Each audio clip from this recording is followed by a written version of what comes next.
మరో breaking news చూస్తున్నాం. YCP మాజీ ఎంపీ నందిగం సురేష్ ను ఇవాళ మంగళగిరి పోలీసులు కస్టడీలోకి తీసుకోనున్నారు. టీడీపీ కేంద్ర కార్యాలయంపై దాడి కేసులో 2 రోజుల పాటు ఆయన్ని కోర్టు పోలీస్ కస్టడీకి అనుమతించింది. ఇవాళ మధ్యాహ్నం 12 నుంచి ఎల్లుండి మధ్యాహ్నం 1 గంట వరకు పోలీస్ కస్టడీలోనే ఉండనున్నారు. ఇదిలా ఉంటే నందిగం సురేష్ ప్రకాశం బ్యారేజ్ గేట్లను బోట్లు ఢీకొట్టిన ఘటనలో ఆరోపణలు ఎదుర్కొంటున్నారు.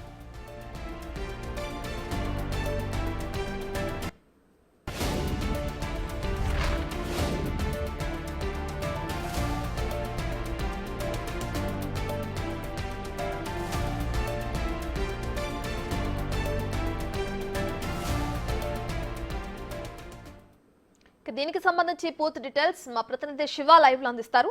రైట్ శివ, ఇప్పటికే చూసుకుంటే వైసీపీ మాజీ ఎంపీ నందిగం సురేష్ ని ఇవాళ పోలీసులు కస్టడీలోకి తీసుకొని ఉన్నారు కదా, దానికి సంబంధించిన డీటెయిల్స్ ఏంటి? అలాగే టీడీపీ కార్యాలయంపై ఏదైతే దాడి చేసిన ఘటనలో ఆయన ఆరోపణలు ఉన్నాయో అది కాకుండా ఇప్పుడు ప్రకాశం బ్యారేజ్ కి బోట్లు ఢీకొన్న ఘటనలో కూడా ఆయన ఆరోపణలు ఎదుర్కొంటున్నారు. దానికి సంబంధించిన డీటెయిల్స్ కూడా చెప్పండి శివ.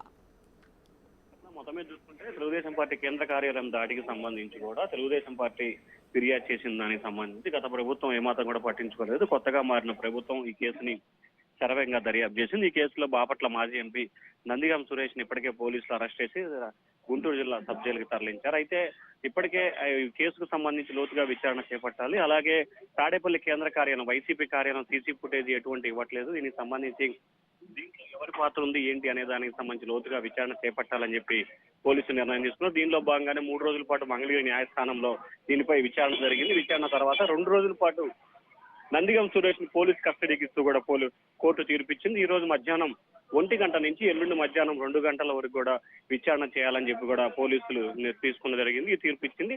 ఈ నేపథ్యంలో మంగళగిరి రూరల్ పోలీస్ స్టేషన్ లోనే సాధారణంగా జైల్లోనే విచారణ చేపడతారు. కానీ ఇక్కడ మాత్రం మంగళగిరి రూరల్ పోలీస్ స్టేషన్ లో విచారించాలని చెప్పి పోలీసులు నిర్ణయం తీసుకున్నారు. దీనిలో భాగంగానే ఈ రోజు మధ్యాహ్నం 1 గంట నుంచి ఎల్లుండి మధ్యాహ్నం 2 గంటల వరకు కూడా పోలీసులు నందిగం సురేష్ ని విచారించబోతున్నారు. అలాగే ప్రస్తుతానికి ఏదైతే ప్రకాశం బ్యారేజీకి సంబంధించి కూడా ఈ ఘటనలో ఇంకా ఎవరి పాత్ర ఉంది, ఎవరు ఉన్నారు అనే దానికి సంబంధించి కూడా ప్రస్తుతం అయితే విచారణ కొనసాగుతా ఉంది. విచారణ తర్వాత దీంట్లో ఎవరు పాత్రదారులు, ఎవరు స్తోత్రదారులు అనే దానికి సంబంధించి కూడా పోలీసులు అయితే కేసు నమోదు చేసే అవకాశం కనిపిస్తాం. రైట్ శివ, ఈ రోజు మధ్యాహ్నం 12 గంటలు అంటే ఆల్మోస్ట్ టైం కూడా అయిపోవచ్చింది. సో ఆయన్ని కస్టడీలోకి తీసుకున్న తర్వాత ఏ అంశాల గురించి విచారించే అవకాశం కనిపిస్తుంది? అలాగే ఎక్కడికి తీసుకెళ్తారు అంటే కస్టడీలోకి తీసుకున్న తర్వాత ఎక్కడికి తరలించే అవకాశం కనిపిస్తుంది శివ?